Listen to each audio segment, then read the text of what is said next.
Moi brevemente, profesor Joep Leerssen tampouco non precisa presentación. Ele é profesor, senón, creo que literatura comparada, teoría literaria na Universidade de Ámsterdam, tamén un home cosmopolita de grandes intereses, de intereses moi variados. Empezou estudando o Renacemento literario irlandés para acabar reflexionando sobre os mecanismos de difusión do nacionalismo na Europa do século XIX e parte do século XX. Entre as súas diversas obras e iniciativas, tamén quero mencionar que é promotor dunha rede de estudos sobre o nacionalismo, dun amplio banco digital de datos, a rede SPIN, da que seguramente fará uso, e tamén dunha enciclopedia sobre o nacionalismo e as identidades, na que, por certo, tamén unha sección dedicada a Galicia. Professor Leerssen, the floor is yours. Thank you very much. Thank you very much, José Manuel. I'm delighted to be here. Thanks for the invitation. I'm sorry to be speaking in everybody's foreign language. I'd like to thank the translators for giving such excellent translations into English of the first papers, which were extremely interesting. I will give a very brief summary of a very big topic. What I provide is background and synthesis. I'm looking at transnational diffusion of national movements. And that is all of Europe in the entire 19th century. And I could either go on for hours and hours and hours or be very brief. And what I'll be presenting to you are just a few general patterns and extrapolations. And my main aim is to argue against a deep-seated tendency in nationalism studies, and that is the assumption of, the universal assumption of exceptionalism. Everybody thinks that their nation is special. And nobody realizes that it's nothing special to think that your nation is special. I will try and argue for a development from a comparative history of national movements towards a properly transnational history of national movements. And in doing so, I'll be drawing on the experiences of an encyclopedia and a website, which I've been putting together over the last years. This, by the way, is the network of 38,000 letters between European intellectuals between 1812 and 1875, of which we've mapped the metadata, and we've worked on a chronological network visualization to prove that we have a maximum degree of separation of 2 degrees of separation. There are no 2 intellectuals in Europe who were further than 1 intermediary apart. And this explains the extraordinary synchronicity of national movements in countries with social and political and economic systems that were as dissimilar as Estonia and Scotland. So you can play around with this. It's on the web. It's open access. I'm going to my PowerPoint now. This is the unit with which I'm doing it. And this is the website, romanticnationalism.net. There are analytical articles. Many of them are by people here in this audience, and I'm proud to say that Galicia is extremely well covered among the cultural communities, because the Consejo Cultural has been excellent in providing the relevant articles on various cultural fields and activities. But what I'll want to talk about really is the notion of, how do I go back? Anterior. A transnational history of nationalism. This was mooted very interestingly by the Irish case that was featured so prominently in the first session. And indeed, we commemorated the centenary of the Easter Rising. And in the context of some work for the British Academy, I've been looking at the ethno-linguistic roots of the Easter Rising 1916, which was started also, as in the Hermandades da Fala, by an association of activists that called itself linguistic. And the question is, how important was the language? Specifically because nobody could speak it, certainly not as a native speaker. They had all learned Irish as part of their early adult engagement in the language movement as a second language, almost as an antiquarian interest, the way you and I learned to dance the tango when we're 18 and we go to dancing classes. And even so, and it seems to be that the language is more the platform from which other activities are launched, such as a revival of music, a revival of dance, amateur theatricals, other forms of social mobilization in which the language is the ambience and not the target of the activity. And there is a very interesting debate about the 1916 Rising, whether this is the radicalization of a cultural movement in nationalism, so that we have a cultural nationalism, typical Miroslav Roch phase A style, which subsequently develops into a phase C separatist activism, as we see happening in Flanders during the First World War, and where, you know, usually war and the crisis of empire seems to be the ambience in which these movements precipitate towards full-fledged activism. It would also be possible to take a completely opposite point of view and saying that there was always a tradition of radical republicanism in Ireland, going back to 1789 and the impact of Jacobinism and the American Revolution, and that this radical republicanism was culturalized in the late. So, you know, does A come before C or does C come before A? These are all extremely interesting debates, and I feel that they cannot be adequately discussed if we look at them on a single country basis, and therefore comparisons with similar movements are extremely interesting. They also posit the problem of the diachronic moment, 1916. 1916 in Dublin let's say 1916 means for all of Europe the Battle of Verdun.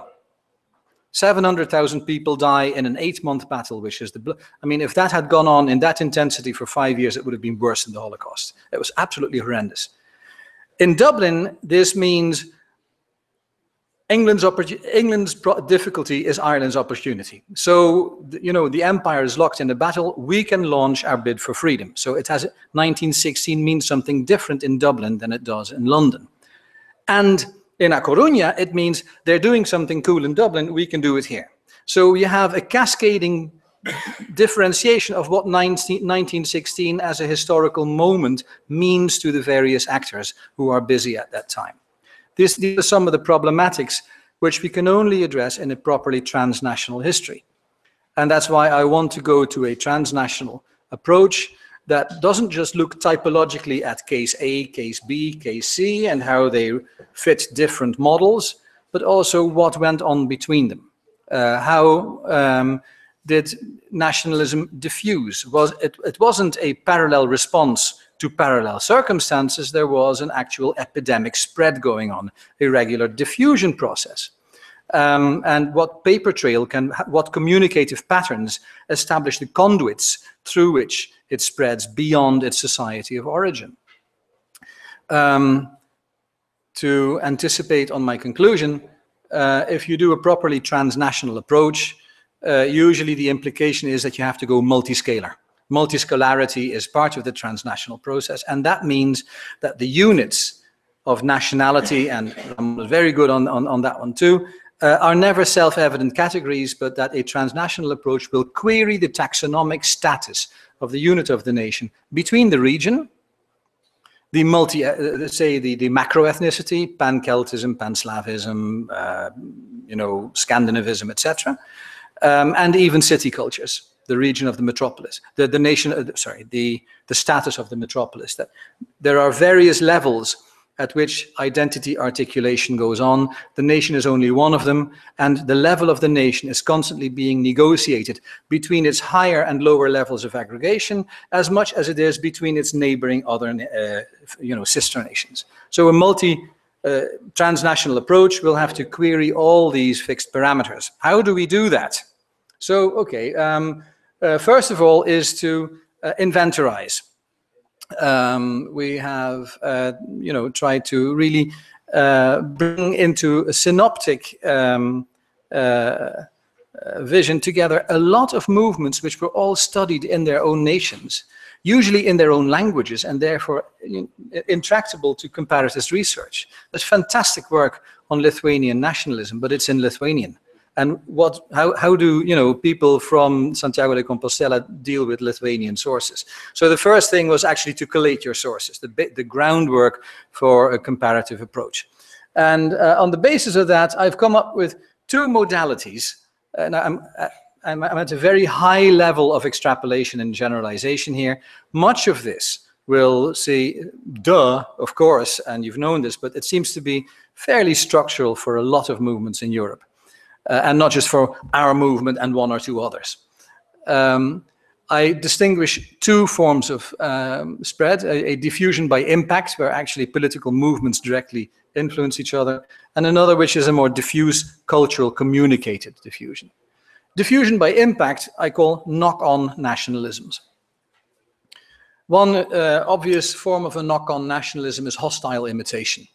The term is sometimes credited to Ernest Gellner, but I haven't been able to find it in Gellner's writings.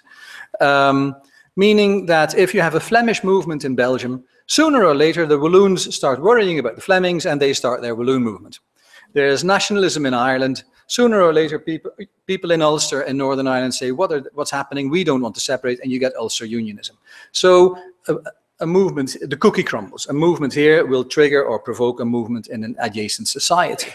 Secondly, there will be joint ventures, mostly among activists in exile. There could be collaboration between Garibaldi and Kossuth, or people in 1848. Benedict Anderson has looked at the way in which people from the colonies get together in the European capitals and get together and decide to join forces. And you can get a spread of best practices, just models. For instance, I was very curious about the hunger strike. Ramon talked about the hunger strike of McSwiney. How come Yeats is translated and the hunger strike isn't? As a gesture, the hunger strike is used by suffragettes in Britain, it's used by Gandhi in India, it's used by certain Russian radicals. Who adopts the hunger strike as a practice for political coercion? Who doesn't? It's an interesting question how this pans out. And why is it that cultural plays like Kathleen Houlihan are more open to translation than this type of stuff? Jan Palach was imitated in a couple of copycat burnings, much as he copied a Buddhist monk in Vietnam. So these things can spread too. The model of the secret society, from the Filike Eteria and the Tugendbund and the Carbonari, or the novel of the Liberation Front from ETA and IRA. So you get these best practices. Another way of impact diffusion would be the shared enemy. We see this in the various peripheries of the multi-ethnic empires. I don't have to elaborate on that. Madrid, Moscow, St. Petersburg, Paris, all London present a place where people get together who all hate Madrid or London. Or, yeah. And then there is what I call rump nationalism. It's very close to the Austrian model that Ramon outlined. What happens to imperial heartlands after their peripheries peel off? What happens to a sense of English nationality after the, centrifugal elements in Scotland, Ireland, and Wales? What happens to Denmark when it ceases to be an empire? What happens to Austria when it loses its peripheries? You get a sort of nostalgic, in Danish it's called kongekærlighed, a revelry in the dynasty. I personally would moot the point that this is a belated survival of an ideology that was always a bit of a chimera, Reichspatriotismus, where there's a certain sense of loyalty vested in the dynasty and in the aegis of the imperial crown, which is now only kept by the Castilians, the English, or the actual Austrians, or the Danes of Denmark. Okay, so those 5 patterns of diffusion by impact, but more important than that, I think, is diffusion by culture. And by culture, I do not mean the anthropological definition of how we do things, how we cook our food, but culture as a form of communication, culture as reflected, culture as something that people do consciously in a reflected way and sometimes also invest with political symbolism. And there we see, for instance, the culture as a particular form of communication. Some modalities I've come across for cultural diffusion are the institutional exchanges. For instance, the institutions that bring people together from different parts of an empire or even from different empires. The art academies of Europe are a good example. From Rome to Dusseldorf to Paris to Antwerp, a lot of people get national history painting from Matejko to other fairly committed nationalists in painting from multinational institutions and their catchment area. A map of the art academies and their catchment areas is in the paper as distributed to you. The Princely Lyceum in Bucharest, St. Savas, the forerunner of the, Backwash will know this, the forerunner of the present university, is basically a think tank for all the people who become protagonists in the Albanian, the Romanian, the Greek, and all the Southeast European national movements. They all learn their lesson in this particular place.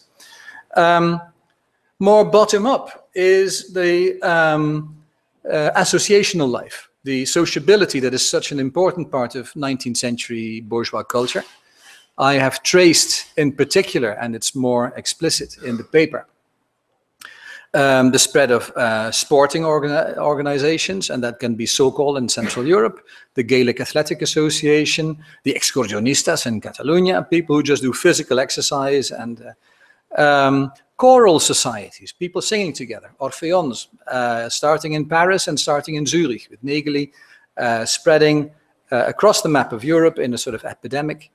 And also theatrical societies, amateur theatre companies, bringing people together in leisure time activities, and very often with an activity that is local, drawn from a local, often municipal, bourgeois middle-class membership, but with a repertoire that is translocal. The songs, the plays, the sporting activities are shared by all these different clubs, and we see a process going on which I call reticulation, meaning that from city to city, we have copycat initiatives, people doing this. And a good example, which I traced elsewhere, and of which there is a little map in the printed version of the paper, is the Floral Games model.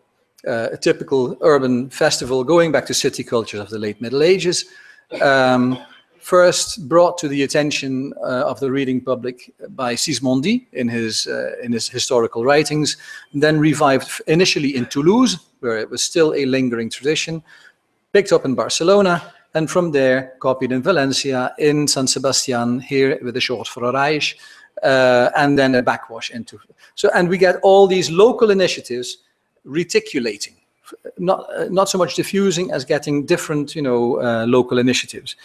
An extreme example is the choral movement, very important for mobilization of national feeling in Germany.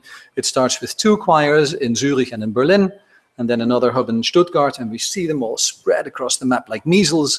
They start doing their Bundessängerfeste.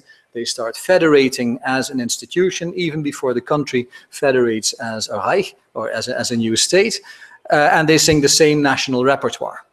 The model reticulates even further to the Baltic German communities in Estonia and Latvia, and there the organizational pattern is given a different payload by Latvians, by Estonians for their own repertoire, and what you have are the singing revolutions that happened twice in the late 19th century and in the late 20th century, and give an enormous mobilization, something which has been called an embodied community.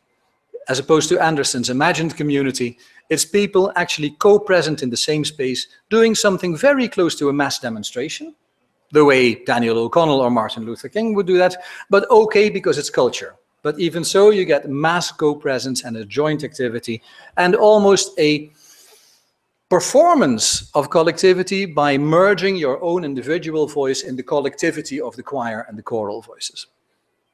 So that would be associational reticulation and the translocal embodied communities. And then there is the influence of cultural actors, the incredible inspiration that was established by the concert tours of Paganini, who inspired Chopin and a lot of other national musicians, and then Chopin himself, and then Franz Liszt, whose travels are mapped in the printout that you have.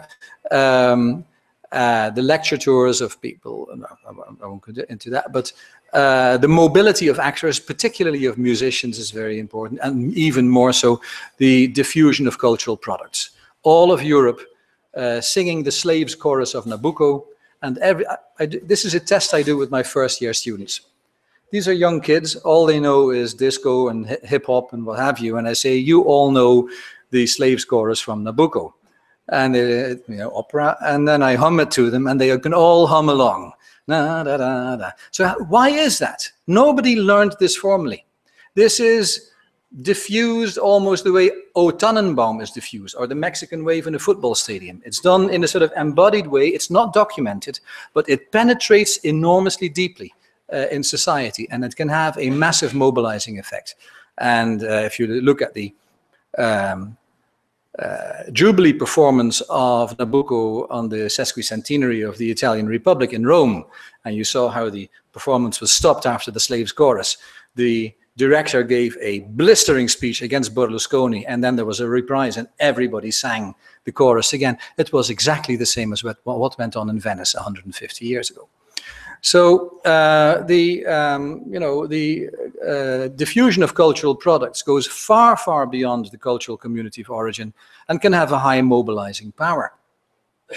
And the big map I showed you there was to trace the most mobile of products, letters, exchanges between intellectuals, mainly philologists. That was to give you one idea of how that looks on the map. This is Jacob Grimm's network. All the people that Jacob Grimm was in touch with, or the people who were in touch with the people that Jacob Grimm was in touch with. But you see how these correspondence networks actually map out certain things. This is a first conclusion. This is the correspondence network of some 4,000 letters by Prosper Mérimée. And this is the corpus network around the same time, in about the same quantity of letters, around 4,000, by Ernst Moritz Arndt. You will realize that they stand back to back. And that basically the catchment area of those epistolary networks, that is to say, the drawing together of intellectuals into a proto-national network, is already beginning to outline the front lines of the First World War. That's maybe overstating the case a little bit, but there you go. This is what we want to trace in a sort of transnational approach. There are a few challenges. How do we map that? This is an extremely complex system. It's as complex as weather systems or the human body. Lots of subsystems that all feed back and loop into the multi-causal, lots of effects. How do you map a complex system? The complexity is that the exchanges work in different dimensions. To begin with, there are exchanges between national communities as well as within national communities. We know this from cultural transfers or entangled histories. At the same time, there are exchanges between cultural fields. Novels are worked into operas, give rise to things. The painters are commemorated with stacks. Performances might give rise to, sheet music that is sung by choral societies, and very often canonical works morph from one cultural medium to another. This is what we call intermediality, and we have to trace the complexities in both these dimensions at the same time. In addition, we have different chronologies between different communities and fields. As Backwash and I were saying to each other, it's extraordinary to see how in a serrated, condensed chronology, the Galician move towards nationalism is going through a process which took place and over a longer period of time in Hungary or in Bohemia, and that you get similar patterns, but starting at different moments in time and sometimes taking place at greater speed or in a more stretched out chronology. And as I said, 1916 means different moments for different people in that particular historical situation. And then there are different degrees of radicalization between regionalism and nationalism. And this again has to do with that multiscalarity. Where does the region stop and the nation begin? Does, German nationalism include Plattdeutsch but exclude Dutch? This question is answered differently by different activists. Is there a Spanish nationalism that embraces costumbrismo in Galicia? It's to some extent, but at some point, some Galician activists will say, our particularism is not just a subsidiary variety of a greater Spanish palette. It is actually a separate taxonomical unit. So there is this, and then the complexity is added to because regionalism is used in very, very different meanings in different languages of Europe. What you call regionalism in Galicia is very different from what is called a Heimatbewegung in Germany or a Regionalisme in France. So there too, compare are difficult. These are some of the complexities. We have tried to map this with the ultimate tool we have for complexity reduction, and that is a matrix. We just set off two parameters against each other. This was the ground plan of how we started. We look at various fields of culture defined by medium. The fields are, to begin with, language itself, and we'll hear more about that later today. The reflection on language is a very important aspect of what's going on. Then the sort of textual culture that is done by means of language, material culture, and performative culture. We just, pragmatically distinguish these. And in looking at how these are operationalized, activated in national movements, we looked at 3 degrees of intensity, which you might call, respectively, recollection, production, and mobilization. Recollection would be just writing dictionaries, collecting proverbs, doing grammars. Production would be to debate national linguistic standards, orthography, that sort of stuff. And mobilization would be to vindicate the use of the language in legal courts, in schools, etc., etc. Similar degrees of intensification can be traced for these other cultural fields, and that at least allows us to give a sort of a degree of longitude and latitude by which we can map certain processes in time. So this is not the real world, it's only a theory of parameters by which we can map developments in the real world. It struck us when we did all this that culture as a mode of diffusion is older and perhaps more persistent and more diffuse than political knock-on nationalisms. Take the 1916 moment between Galicia and between the foundation of the language brotherhoods and the taking of the General Post Office in Dublin. This had been both preceded and followed not by political copycat activism, but by general cultural interest. And I'm falling back very gratefully on Ramon's fine paper there. We can trace the cultural entanglements as far as the early 19th century, when a Catalan priest who was exiled because of his Jansenism and because of the fact that he had been a member of the Cortes of Cádiz, was exiled to Dublin. His name was Joaquín Villanueva, and he wrote in Latin an antiquarian book on Celtic myth. And this became, this was used by Vicetto, Benito Vicetto, for his antiquarian evocation of the Celtic roots of northwest Spain. And we get a second cultural transfer when Celtic mythology is synthesized by the first academic chair to teach Celtic mythology. This is at the Collège de France. It's the Breton Darbois de Jubainville who becomes the first professor of Celtic in the Collège de France. And his book is used by Murguia for his reflection on the Celtic roots and the Celtic entanglement. So not only does Galicia have bagpipes and a rainy climate, but you have Breogán. And suddenly that sort of gels, and we have a culturalist run-up to the sense of relatedness. Why, let's say, activists in A Coruña would look to Dublin rather than to Helsinki, and how this works. And of course, the Yeats translation later on is a very good example, and the impact of McSwiney's hunger strike, of how there is a persistent continuity of cultural interest and what I call a cultivation of culture underneath the key moments, the key crises of the political interventions. Another example of this cultural idea, if the Galician movement was positioned between a transnational impact from Ireland and a transnational impact from Catalonia, obviously the format of the floral games is the beginning, and the exchanges that took place in the various festivals of floral games here and in Barcelona. The idea that both cultures go back to a high courtly,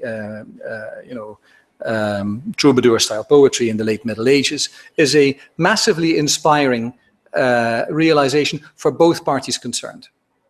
And there too the point was made, and it's worth emphasizing, the idea that there are transnational contact is not only a form of communication and transfer, how ideas migrate, it also reinforces these ideas. The ideas get stronger if people in La Coruña realize people in Dublin, people in Barcelona are doing the same thing. So there is a mutual feedback between these various transnational moments, much as there is in individuals in a choir, once they merge their voice into that of the collectivity, realizing that everybody else is singing the same stuff. You get this feedback mechanism of other people are into the same thing. So the backwash of transnational nationalist movements at the national level is very important. Pan-Slavism failed, but every single national movement in a Slavic country was reinforced by the notion that there were other Slavic nations in the same predicament. Scandinavism failed, but national consciousness in Denmark, in Norway, in Sweden, in Iceland was reinforced by the Scandinavist frame and the sort of feedback mechanisms that went on at the transnational level. So here I would plead for a realization that culture is a very, very important agency in the diffusion and in the amplification, the reinforcement of national movements. It is not just what people did in their spare time when they were tired of doing politics. Now I'm going to listen to an opera for a bit. No, it was part of the politics. So complexity reduction being achieved, we can start mapping the historical dynamics in time, because a lot of network analysis is done by sociologists. And sociologists are great, but they have no sense of history. And most network analyses do not have a diachronic component.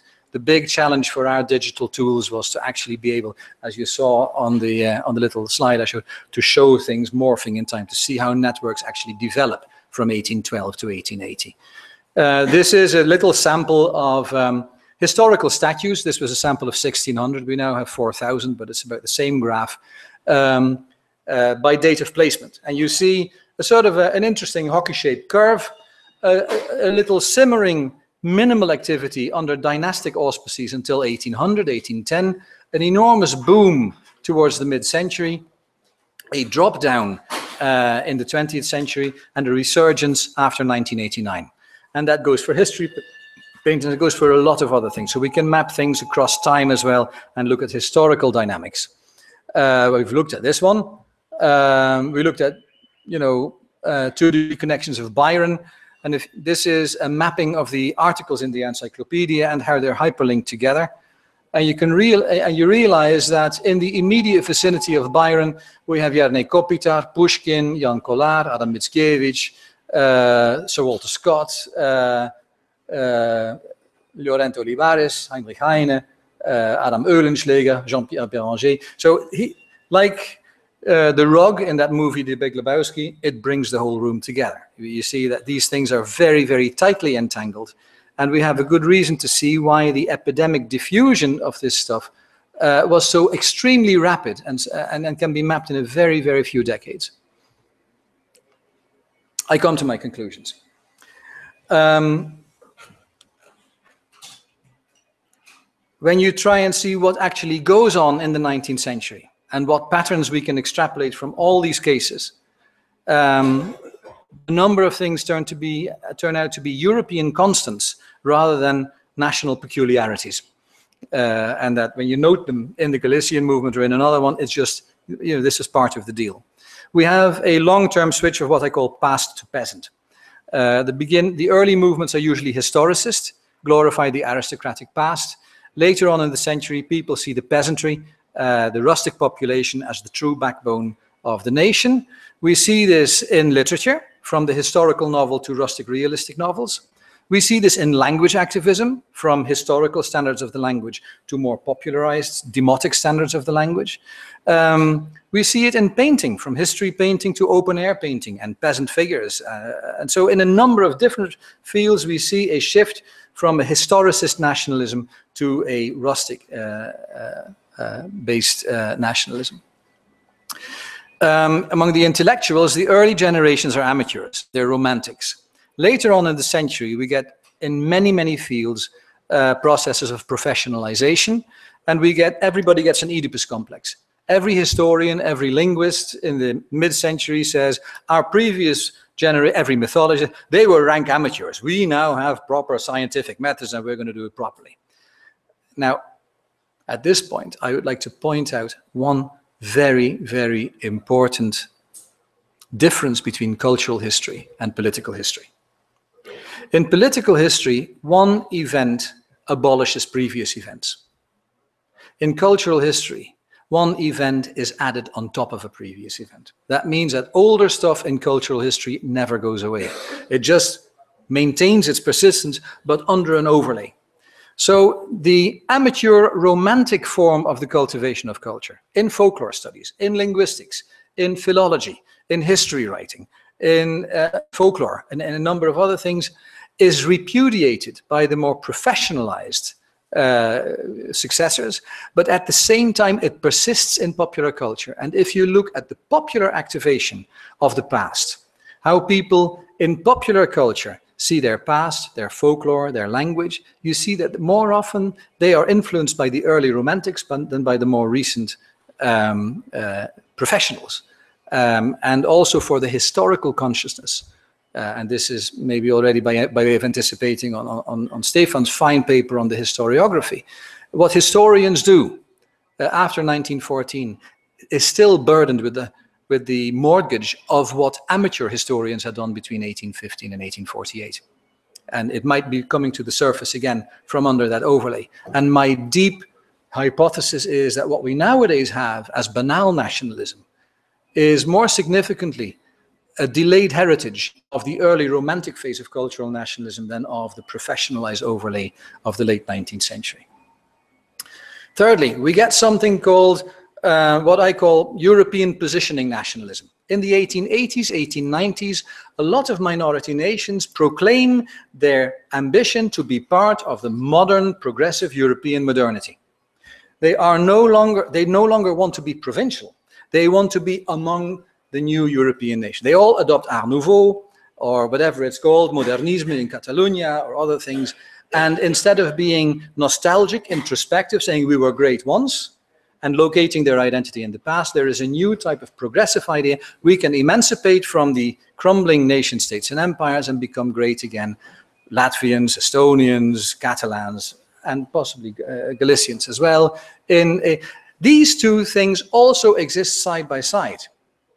So in Ireland, we have massive debates between conservative, nostalgic, traditional, introspective, nativist nationalists, whose tradition goes back to the early 19th century, and the new generation of Yeats and the others who become progressive and who want to be cosmopolitan in their nationalism. And I think in every national movement, you have that debate between the old guard, which is nostalgic, and the new guard, which is cosmopolitan nationalist. Fifthly, in the early 19th century, the word race or blood is used purely as a metaphor. It's a very potent metaphor. It's used everywhere. It's used so often that we don't even notice it anymore. But by the end of the century, it becomes literal. People go biological. And the metaphor gets a very sinister turn towards a biological ethnic anthropology.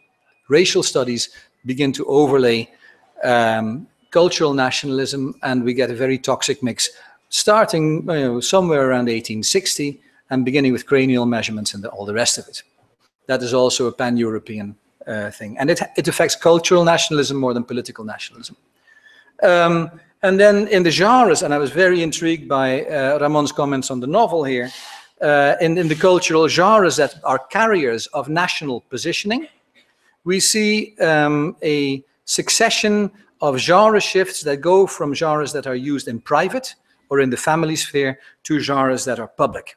So Romanticism is all about lyrical poetry, which is an extremely private thing. The early novels are possibly read out aloud in the family circle, but they are still private experiences.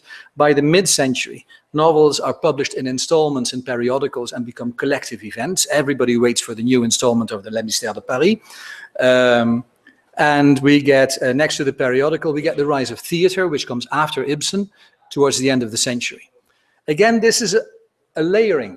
Poetry remains important, the novel remains important, but poetry becomes overlaid by the novel becomes overlaid by theater, and we get a genre prioritization that is increasingly public. Last two comments, very briefly. I've already mentioned the multiscalarity.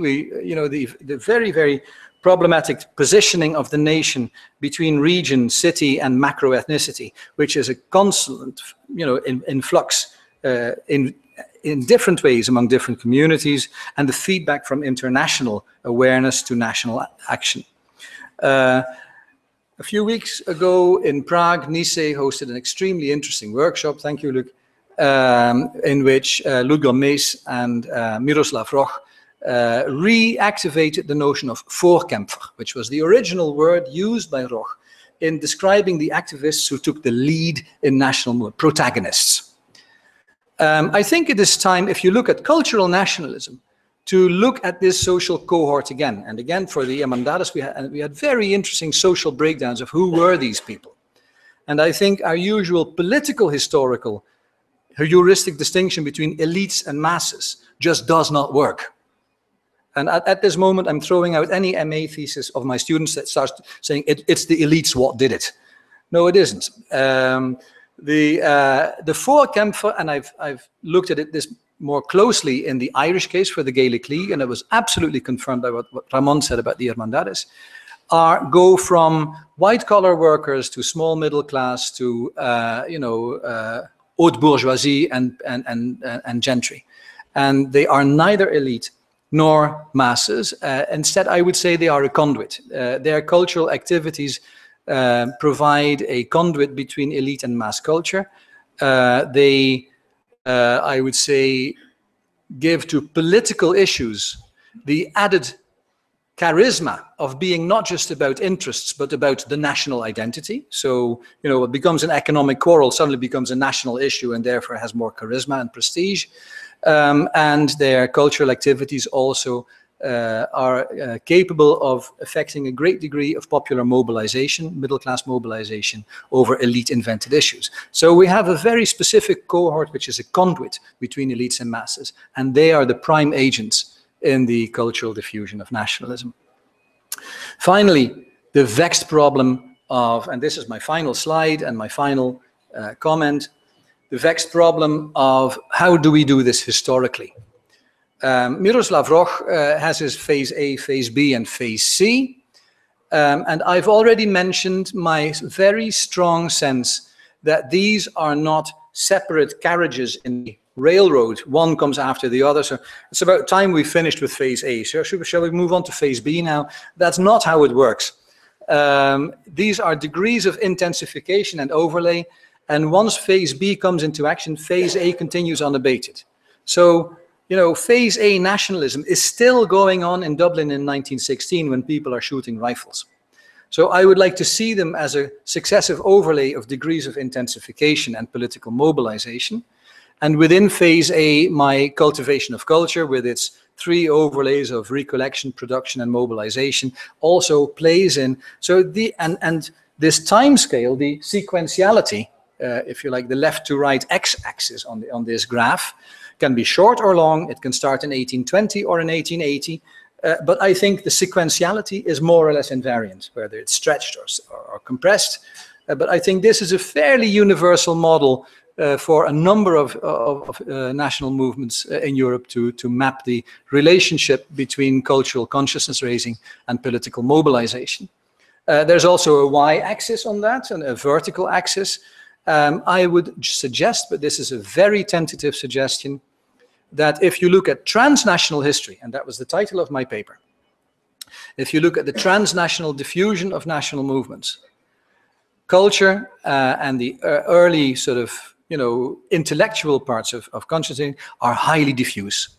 Their impact is not very obvious. You cannot say people stormed the royal palace because a dictionary had just been printed. So the causality of how culture is very different, but it's everywhere and it's translocal.